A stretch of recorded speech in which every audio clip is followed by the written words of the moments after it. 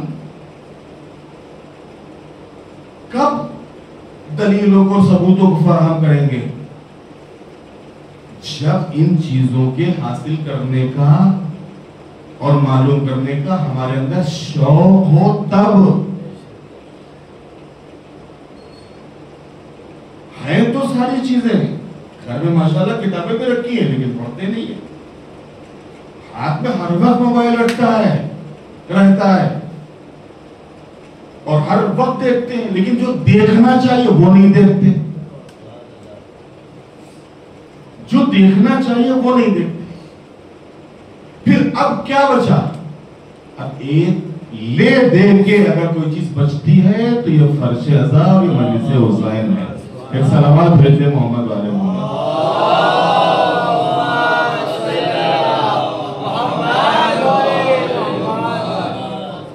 اب لے دے کے اگر کچھ بچتا ہے تو یہی فرش ازا اور مجلس حسین ہے۔ اس کے ذریعے سے کم سے کم لوگ مجلس میں آئے ہیں، اسی مجلس کے بہانے سے کچھ حقائق لوگوں تک پہنچ جائے، کچھ چیزیں لوگوں تک پہنچ جائیں، کچھ دلیلیں لوگوں تک پہنچ جائیں، کچھ ثبوت لوگوں تک پہنچ جائے، کچھ ان کی معلومات میں اضافہ ہو جائے، ان کی معرفت میں اضافہ ہو جائے۔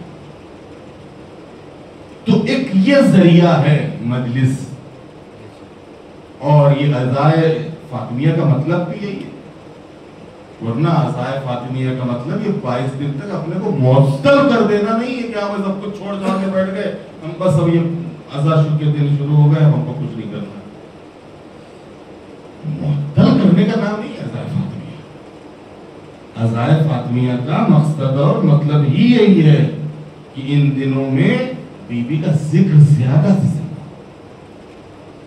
اور ان حقیقتوں سے ہم آگاہ اور باخبر ہوں کہ جن حقیقتوں کے اوپر پردہ ڈال دیا گیا ہے، یا پھر اس تاریخ کو، اس اتہاس کو، ان حقیقتوں کو توڑ مروڑ کر پیش کیا گیا ہے، اس سے ہم آگاہ ہوں، اس سے ہم باخبر ہوں۔ اسی غرض سے ان عزائے فاطمیہ کے دنوں کو روشناس کروایا گیا ہے، پہچنوایا گیا ہے، لوگوں کو بتایا گیا ہے، اور الحمدللہ ابھی تو ماشاءاللہ سے کافی ان دنوں کو فروغ مل چکا، اور تقریباً اس وقت پوری دنیا میں یہ جو عزائے فاطمیہ کے دن ہیں، عزائے فاطمیہ کے ایام ہیں، ان میں اپنے اپنے لحاظ سے الگ الگ علاقوں میں، الگ الگ شہروں میں، الگ الگ بستیوں میں بی بی کی یاد میں مجلسیں ہو رہی ہیں، پروگرام ہو رہے ہیں، شب بیداریاں ہو رہی ہیں، اور اس کے فائدے اور اثرات بھی سامنے ہیں۔ میں نے آپ کی خدمت میں جو چیز عرض کی کہ دوسرے فرقے اور دوسرے مذاہب کو اپنے مذہب سے قریب کرنے میں جو چیز سب سے زیادہ مؤثر ثابت ہوئی ہے وہ جناب فاطمہ کا ذکر ہے، جناب فاطمہ کا تذکرہ۔ آپ کہیں گے وہ کیسے؟ اس کو عرض کر دوں اور بس آج زیادہ آپ کو زحمت نہیں دینا ہے، اسی کو بات تمام کرتے ہیں کہ کیسے بی بی کا تذکرہ جو ہے زیادہ مؤثر ثابت ہوتا ہے۔ کیوں رسول اللہ کا ذکر نہیں ہے؟ کیا مولا علی کا ذکر نہیں ہے؟ کیا امام حسن امام حسین کا ذکر نہیں ہے؟ کیا باقی تمام ائمہ کا ذکر نہیں؟ کیا کربلا 2 مہینے 8 دن بیان ہوتی ہے، کیا وہ اتنا اثر انداز نہیں ہے؟ کیا یہ ایک چیز کا ہونا دوسری چیز کے انکار کا مطلب نہیں کہ ہم اس کو اگر ہم کہہ رہے ہیں کہ ہاں تو باقی تمام چیزوں کا انکار کر دیں، نہیں، وہ سب اپنی جگہ کے اوپر ہے۔ پیغمبر ختم مرتبت کا جو کردار ہے، جو اخلاق ہے، وہ اپنے مقام کے اوپر ہے، مولانا علی کی زندگی اپنی جگہ کے اوپر ہے، امام حسین کا کردار اپنی جگہ کے اوپر، کربلا کی یاد یقیناً 2 مہینے 8 دن اس کا کوئی مقابلہ ہی نہیں ہے، اس کربلا کے واقعے کا بھی کوئی مقابلہ نہیں، کسی کے اوپر کہ ہم مقابلہ کرنے کے بیٹھ جائیں کہ ایام عزائے فاطمیہ پڑھیں یا کربلا کے دن پڑھیں. وہ اپنی جگہ کے اوپر ہے، اپنی جگہ کے اوپر ہے، اس کی اہمیت اپنی جگہ کے اوپر ہے، اس کی اہمیت اپنی جگہ پر ہے. وہ اپنے لحاظ سے، یہ اپنے لحاظ سے، وہ اپنے لحاظ سے اپنا اثر دکھاتے ہیں، یہ اپنے لحاظ سے اپنا اثر دکھاتے ہیں. کوئی مقابلے کی اور ٹکراؤ کی ضرورت نہیں ہے کہ ہاں یہ کہ یہ. ہر چیز اپنی جگہ کے اوپر اور ہونا بھی چاہیے، ہر چیز اپنی جگہ کے اوپر. لیکن یہ جو عزائے فاطمیہ ہیں، یہ اس لحاظ سے کہ اگر آپ پیغمبر کا تذکرہ کرتے ہیں، پیغمبر کو سارے مسلمان مانتے ہیں، پیغمبر کو سارے مسلمان قبول کرتے ہیں، اس کو خاص بات تھوڑے کوئی. ہاں جب آپ حدیثوں کا تذکرہ کریں گے تو عنوان آپ کو بدلنا پڑے گا الگ. بلکہ یہ حدیثیں پیغمبر نے جناب زہرا کے لیے فرمائی، یہ زہرے مولا علی کے لیے فرمائی، یہ حدیثیں امام حسن امام حسین کے لیے فرمائی، یہ حدیثیں ائمہ اہل بیت کے لیے فرمائی. اب ان حدیثوں میں بھی ضروری ہو جاتا ہے کہ جو حدیثیں آپ بیان کر رہے ہیں آیا مقابل اس کو مانتا ہے کہ نہیں مانتا ہے. کہ ایسا تو نہیں کہ یہ کہہ کے رد کر دیتا کہ یہ آپ کی کتابوں میں ہم سے کیا لینا دینا. تو اب یہاں پر پھر ایک چیز اور ضروری ہو جاتی ہے کہ اب ہم جو چیزیں بیان کر رہے ہیں، جو حدیثیں، روایتیں، تاریخ، وہ ایسی روایتیں، ایسی حدیثیں، ایسی تاریخ ہوں کہ جو صرف ہماری کتاب میں نہ ہو، مقابل کے یہاں بھی ہو. تبھی آپ بات ثابت کر پاؤ گے، ورنہ پھر اپنی بات ثابت نہیں کر پاؤ گے. کہ جو صرف ہمارے ہی آنا ہو بلکہ مقابل کے بھی ہو، سامنے والے کے بھی ہو، تاکہ اس کو بھی قبول کر سکے. نہیں بھائی، واقعہ آپ نے جو بتایا تو بالکل صحیح کہا تھا، میں نے معلوم کیا پوچھا، میں نے دیکھا کتاب میں ہے ہمارے یہاں بھی، وہ فوراً چونک جاتا ہے. لیکن اگر ایک ایسی روایت آپ نے ایک ایسا واقعہ بیان کر دیا جو باقی جو ہمارے شیوعی سے مخصوص ہے، تو کہتا آپ ٹھیک ہے مانتے ہو، ہم نہیں مانتے اس کو. آپ اس کو اس بات پہ منوا بھی نہیں سکتے ہو، آپ پاس کوئی دلیل ہے ہی نہیں، کیسے منواؤ گے آپ نہیں منوا سکتے. لیکن اگر ایک ایسی چیز، ایک ایسی روایت، ایک ایسی حدیث، ایک ایسا واقعہ تمام مسلمانوں کی کتابوں میں موجود ہے، آپ آسانی سے اس کو متوجہ کر سکتے ہیں. تو پیغمبر کا کردار، بہرحال امیر المومنین کا کردار، امام حسین کا کردار، یہاں تک کہ مسئلہ یہ ہے کہ تمام مسلمانوں نے ایک انداز سے اس کو تسلیم کیا ہے، قبول کیا ہے، مانا ہے. اب پیغمبر کے انتقال کے بعد یہ جو حالات اور واقعات ہیں، اور پیغمبر کے انتقال کے بعد کے حالات اور واقعات میں سب سے پہلا جو واقعہ ہوا ہے وہ خلافت اور فدق. سب سے پہلا جو واقعہ ہے وہ کون سا واقعہ ہے؟ فدق اور خلافت. یہ جو سارے حالات پیدا ہوئے تھے پیغمبر کے انتقال کے بعد، کس بنیاد پہ تھے؟ اسی خلافت اور فدق کی بنیاد پہ تو تھے. اگر فدق کا مسئلہ نہ ہوتا، خلافت کا مسئلہ نہ ہوتا تو دروازہ جلایا جا رہا تھا نہ جلایا. اس کو پڑھی تھی، کیوں آتے؟ بھائی فدق اور خلافت کا اگر مسئلہ نہ ہوتا دروازے پہ کیوں آتے؟ جب دروازے پہ آتے ہی نہ دروازہ جلاتے نا. یہ دروازے پہ کیوں آئے؟ یہی مسئلہ لے کے تو آئے تھے کہ یہ ہمارا ہے اور علی کو ہمارے ہاتھ کے اوپر بیعت کرنی ہوگی، علی کو ہم لے جائیں گے، اگر نہیں کرے زبردستی بیعت کروائیں گے. یہی تو مسئلہ تھا. یہ دروازے پہ آنے کا مقصد کیا؟ یہی مقصد تو تھا. اب یہ جو پیغمبر کے انتقال کے بعد کے حالات ہیں، فدق اور خلافت، یہ دو مسئلے بہت امپورٹنٹ ہیں، بہت اہم ہیں، اور ان دونوں کو سمجھنے کی ضرورت ہے.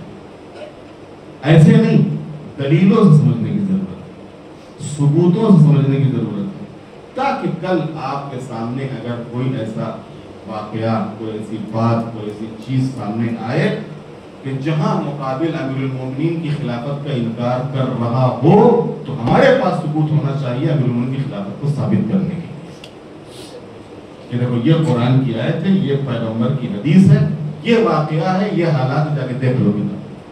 اور ایسی چیزیں کہ جو اس کو آسانی سے مل جائیں کہ ہاں بات تمہاری صحیح، بالکل ہم نے بھی دیکھا ہے. فدق کو بیان کرنے کی ضرورت ہے، بہت سمجھنے کی ضرورت ہے، سمجھانے کی ضرورت ہے. فدق تھا کیا؟ مسلمانوں کا طبقہ انکار کر دیتا ہے کہ وہ تھا ہی نہیں. اگر تھا بھی تو ان کا نہیں تھا، وہ پیغمبر کا تھا، اور پیغمبر کا کوئی وارث ہوتا نہیں ہے. کیا دلیل ہمارے پاس کہ پیغمبر کا کوئی وارث نہیں ہوتا؟ کیسے ہم ثابت کریں گے، کیسے ہم بتائیں گے؟ اس کے لیے یہ دونوں چیزیں اگر ہم سمجھ لے جائیں تو سمجھیے کہ ہم کوئی بھی ایسا دوسرے مذہب اور فرقے کا انسان جو ہمارے پاس آ کے کچھ سمجھنا چاہتا ہے تو آسانی سے اس کو ہم سمجھا سکتے ہیں. کیونکہ بات یہی دونوں جگہوں پہ آ کے اٹکتی ہے. بات جو اٹکتی ہو یہیں پہ آ کے اٹکتی ہے. ایک خلافت کا مسئلہ اور ایک فدق کا مسئلہ، یہ یہیں پہ آگے بات کرتی ہے. یہ چیز اگر آپ سمجھا لے گئے اور مقابل کے ذہن میں یہ چیز بیٹھ گئی، اتر گئی، سمجھ گیا، تو بس یہ پہلا زینہ ہے حق کی طرف آنے کا. پہلا زینہ ہے حق کی طرف آنے کا. ان کو فوراً متوجہ ہو جائے گا کہ نہیں، ہم کو کچھ تلاش کرنا چاہیے. اور یہی ہوا ہے. میں نے جو یہ ساری گفتگو کی وہ اسی بنیاد کے اوپر کہ جتنی بھی لوگوں نے مذہب ہفتہ اور مذہب اہل بیت اختیار کیا ہے، اگر آپ ان کی تاریخ اٹھا کر دیکھیں گے، ان کی جو انہوں نے کتابیں جو لکھی ہیں اپنے مذہب ہفتہ یا مذہب شیعہ قبول کرنے کی وجہ کے سلسلے میں، ان کتابوں میں بھی آپ کو جو مین چیز نظر آئے گی وہ یہی چیز ہے: پیغمبر کی وراثت، پیغمبر کی جانشینی اور خلافت. یہ چیز بہت زیادہ مؤثر رہی ہے. تو جناب فاطمہ اس فدق کے سلسلے میں جو حالات پیش آئے اس کا انکار کیا جاتا کہ وہی نہیں، دروازے پہ لوگ آئے ہی نہیں تھے، دروازہ گرا ہی نہیں تھا، دروازہ جلا ہی نہیں تھا، محسن شہید ہی نہیں ہوئے تھے، اس کا انکار کیا جاتا. تو خود جناب فاطمہ کے ذکر کے ساتھ ساتھ ہمارے پاس کچھ ایسی روایتیں، حدیثیں، ثبوت ہوں کہ جس کی بنیاد کے اوپر مقابل قانع ہو سکے، قائل ہو سکے کہ نہیں برابر ہے، جو آپ کہہ رہے ہو صحیح کہہ رہے ہیں. تو یہ جو ایام ہیں یہ اسی سمجھانے کے ایام، اسی کو بتانے کے ایام، اسی کو سمجھنے کے ایام، اسی کو جاننے کے ایام. یہ جو میں نے حدیث یہاں پر آپ کی خدمت میں سرنامہ کلام کے طور پر پیش کی ہے، یہ حدیث مولا امام زمانہ کی ہے. صلوات بھیج دیا مولا والے.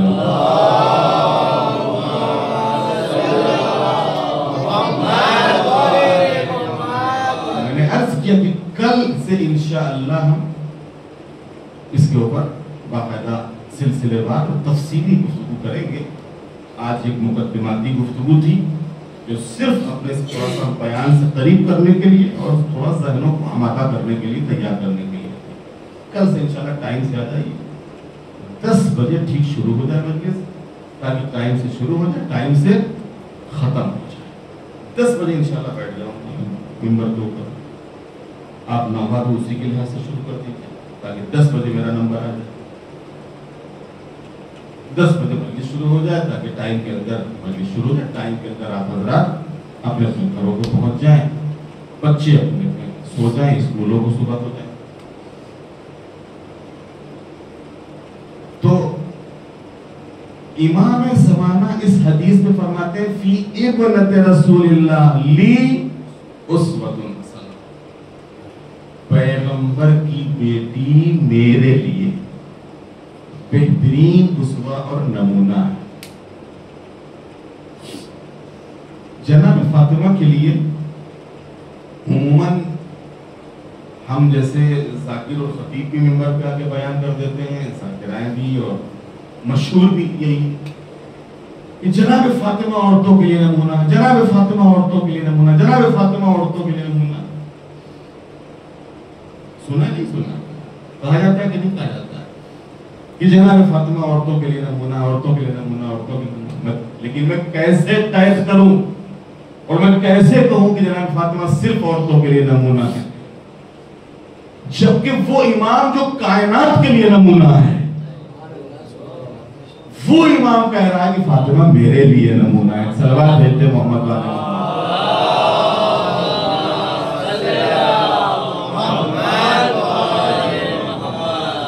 جو امام کائنات کے لیے مثال ہے، کائنات کے لیے نمونہ ہے، وہ امام کہہ رہا ہے کہ فاطمہ میرے لیے نمونہ ہے، فاطمہ میرے لیے مثال ہے.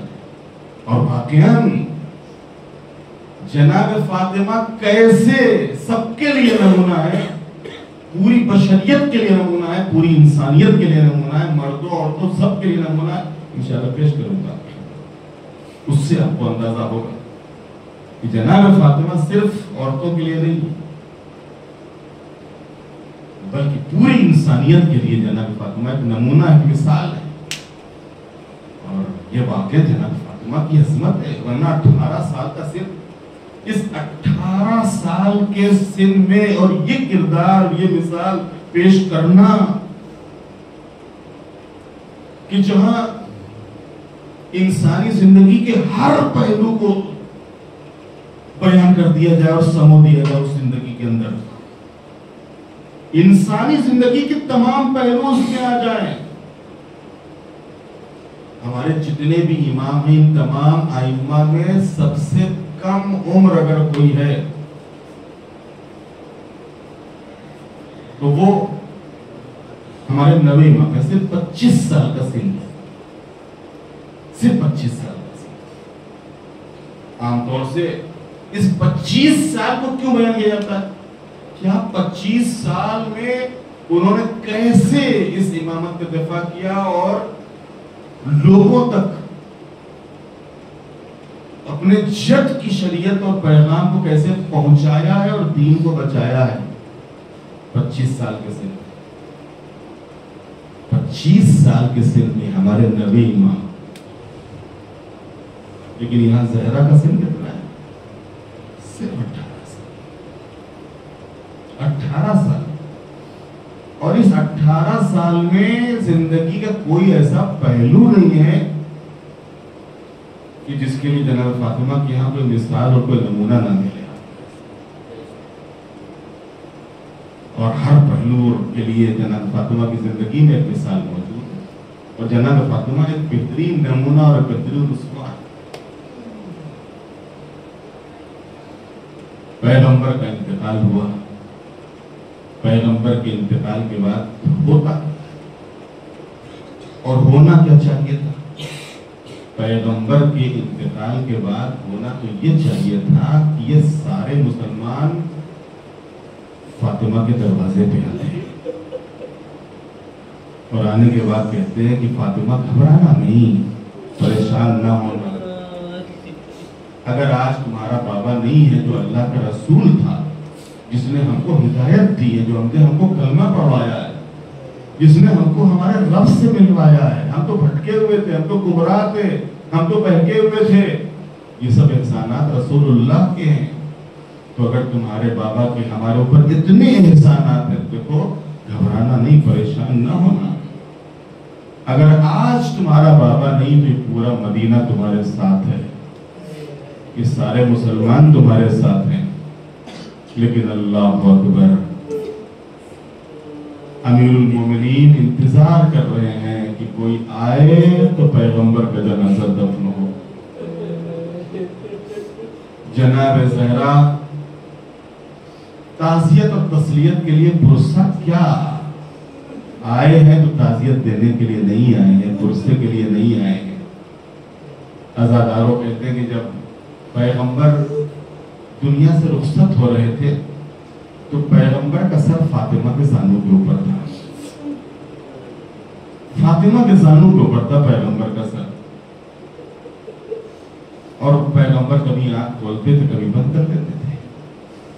اسی درمیان دروازے پہ کسی نے تھپڑ بات کیا. جناب فاطمہ نے فرمایا فضہ جا کر کہہ دو کہ یہ وقت ملاقات نہیں ہے, میرا بابا آرام کر رہا ہے. آنے والا چلا گیا. تھوڑی دیر میں گزری تھی کہ پھر دروازے کے اوپر کسی نے تھپڑ بات کیا. پھر فضہ آئی, میں نے عرض کیا کہ وقت ملاقات نہیں ہے, اللہ کا رسول آرام کر رہا ہے. آنے والا پھر چلا گیا. کہتے اب تیسری بار آیا ہے تو آواز اتنی مہیب تھی کہ فاطمہ کی آنکھوں میں آنسو آ گئے. فاطمہ کی آنکھوں میں آنسو آ گئے. یہ آنسو رخسار پیغمبر پر گرے. جیسے ہی یہ آنسو رخسار پیغمبر پر گرے, پیغمبر نے آنکھ کھولی, بیٹی میری حیات میں یہ آنسو کیسے, یہ گریا کیسا؟ کہا بابا دروازے کے اوپر کوئی شخص ہے کہ جو بار بار منع کر رہی ہو لیکن وہ جانے کے لیے تیار نہیں, بار بار پھرا جاتا ہے, بار بار پھرا جاتا ہے. بس ایک مرتبہ پیغمبر فرماتے ہیں بیٹی یہ تیرے دروازے کا شرف ہے, بیٹی یہ تیرے گھر کا شرف ہے, تیرے دروازے کا شرف ہے, ورنہ آنے والا کسی دروازے پہ اجازت نہیں لیتا. بیٹی یہ کوئی اور نہیں, یہ ملک الموت ہے, اجازت دے دو. عزاداروں بس کہتے ہیں کہ جناب فاطمہ نے مرتبہ سر کو جھکا لیا, آنکھوں کو بند کر لیا. عزاداروں فاطمہ کا سر جھکانا اور آنکھوں کو بند کرنا تھا کہ پیغمبر دنیا سے رخصت ہو گئے. پیغمبر کیا دنیا سے گئے کہ جیسے مصائب کے پہاڑ ٹوٹ گئے جناب فاطمہ کے اوپر. مصائب کے پہاڑ ٹوٹ گئے اہل بیت عصمت و طہارت کے اوپر. عزاداروں کبھی آپ نے سوچا ہے کہ زہرا آخر کیوں یہ مرثیہ پڑھتی تھی سبحت علیہ مصائب اللہ. بابا آپ کے بعد ہمارے اوپر اتنے ظلم ہوئے ہیں کہ اگر یہ ظلم پہاڑوں کے اوپر ہوتے تو پہاڑ ٹکڑے ٹکڑے ہو جاتے. اگر یہ ظلم دنوں کے اوپر ہوتے دن رات میں بدل جاتے. کبھی سوچا آپ نے؟ عزاداروں میرا دل کہتا ہے کہ شاید زہرا نے محسوس کیا ہوگا, زہرا نے دیکھا ہوگا کہ ابھی میرا بابا دنیا سے رخصت ہوا ہے اور میرے بابا کے انتقال کے بعد انہوں نے مجھے تسلی نہیں دی, انہوں نے مجھے دلاسا نہیں دیا, انہوں نے مجھے پرسہ نہیں پیش کیا. میرے دروازے کے اوپر آنے کے بعد دو لفظ ہمدردی کے نہیں کہے, لیکن اس کے مقابلے میں انہوں نے میرے دروازے کو گرا دیا, میرے دروازے کو جلا دیا, میرے بچے کو شہید کر دیا, میرے پہلو کو شکستہ کر دیا, میرے شوہر کے گلے میں رسی کا پھندا ڈال دیا, میرے مسلم حق کو غصب کر لیا. عزاداروں جب زہرا ان تمام چیزوں کو سوچتی تھی تو زبان کے اوپر مرثیہ آتا تھا سبحت علیہ مصائب اللہ. بابا آپ کہاں چلے گئے؟ بابا آپ کے بعد یہ سارے مسائب ہیں, اگر یہ مسائب اگر دنوں پر پڑھتے تھے تو رات بدل جاتے. لیکن پھر بھی میں زہرا کی خدمت میں اتنا عرض کروں گا بی بی یقیناً آپ کے اوپر یہ سارے مسائب پڑے. بی بی آپ کا پہلو شکستہ ہوا, بی بی آپ کا دروازہ جلایا گیا, آپ کے شوہر کے گلے میں رسی کا پھندا ڈالا گیا, آپ کے پہلو کو شکستہ کیا گیا, آپ کے بچے کو شہید کیا گیا, لیکن آپ کے بعد تو اس سے بھی زیادہ مظالم آپ کی اولاد کو پڑھائے گئے ہیں. آئیے کربلا کے میدان میں دیکھیے کیا مظالم تھے کہ جو آپ کی اولاد کے اوپر کربلا کے میدان میں ہی ظالموں نے ڈھائے ہیں. عجب نہیں زہرا کی آواز آئے کہ میرا جب بابا کا انتقال ہوا اور بابا کے بعد جب انہوں نے ہمارا دروازہ جلایا ہے, میرے پہلو کو شکستہ کیا ہے, میرے بچے کو شہید کیا ہے, میرے شوہر کے گلے میں رسی کا پھندا ڈالا ہے, تو اسی وقت میں محسوس کر رہی تھی اور میں دیکھ رہی تھی کہ جب انہوں نے میرے اوپر یہ سارے ظلم کیے ہیں تو میری اولاد کے اوپر کیا ظلم کریں گے. حقیقت میں زہرا کی نگاہیں دیکھ رہی تھی کہ علی کے سر پہ ضربت چل رہی ہے. زہرا کی نگاہیں دیکھ رہی تھی کہ حسن کے جنازے پہ تیر چلائے جا رہے ہیں. زہرا کی نگاہیں دیکھ رہی تھی کہ حسین کا جنازہ تیروں کے اوپر ہے. زہرا کی نگاہیں دیکھ رہی تھی کہ میرے لال حسین کا لاشا گھوڑوں کی ٹاپوں سے پامال کیا جا رہا ہے. زہرا کی نگاہیں دیکھ رہی تھی کہ میری بیٹیاں اور بہویں اس عالم میں کربلا سے کوفہ اور کوفہ سے شام لائی جا رہی ہیں کہ ان کے سر پہ چادر نہیں ہے، ہاتھ پسے گردن بندھے ہوئے ہیں، اور جب یہ سارے مسائل صحرا کی نگاہوں میں آتے تھے تو مطلب پیغمبر کا قبر کا رخ کر کے آواز دیتی تھی صحبت علیہ، بابا آپ کے بعد اتنے مسائل پڑے کہ اگر یہ مسائل دلوں پر پڑتے تو دن رات میں بدل جاتے۔ الا لعنت اللہ علی القوم الظالمین سیعلم الذین ظلموا ای منقلب ینقلبون بحق الزہراء و ابیہا و بعالہا و بنیہا۔ بارے الہ ہمارے ذکر کو سبحانہ قبول فرما، معبود ہم سب کو حضرت زہرا اور اہل بیت مطہرات علیہ السلام کی سچی اور صحیح معرفت عطا فرما۔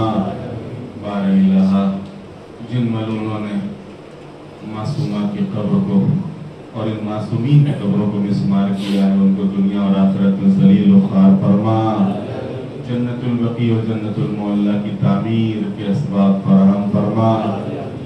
مومنین جہاں جہاں بھی آباد ہیں ان کی جان، مال، عزت، آبرو کی حفاظت فرما۔ خاص کر کے پڑوس کے ملک پارا چنار میں جو ظلم شیعوں کے اوپر ہو رہا ہے، جو اہل بیت کے محبوں اور ان کے چاہنے والوں کے اوپر ہو رہا ہے، اور جس طریقے سے آج یہ مظلوم وہاں کے بچے، عورتیں، ان کی چیخیں، ان کی آہیں، ان کی سسکیاں بلند ہیں، معبود ان پارا چنار کے مظلوم عوام کی نصرت، مدد اور حفاظت فرما۔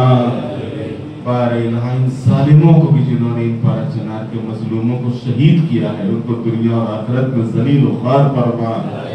بارے الہ تمام مومنین کی جانوں کی، مال کی، عزت کی، آبرو کی حفاظت فرما۔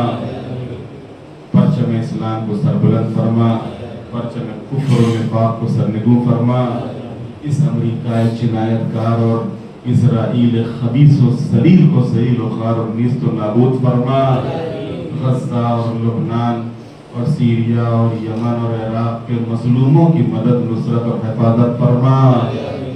معبود حزب اللہ اور تمام وہ مجاہدین اسلام کی جو آج خط مقدم کے اوپر ان دشمنوں سے نبرد آزما ہیں، ان سب کو قوت، طاقت اور غلبہ عطا فرما۔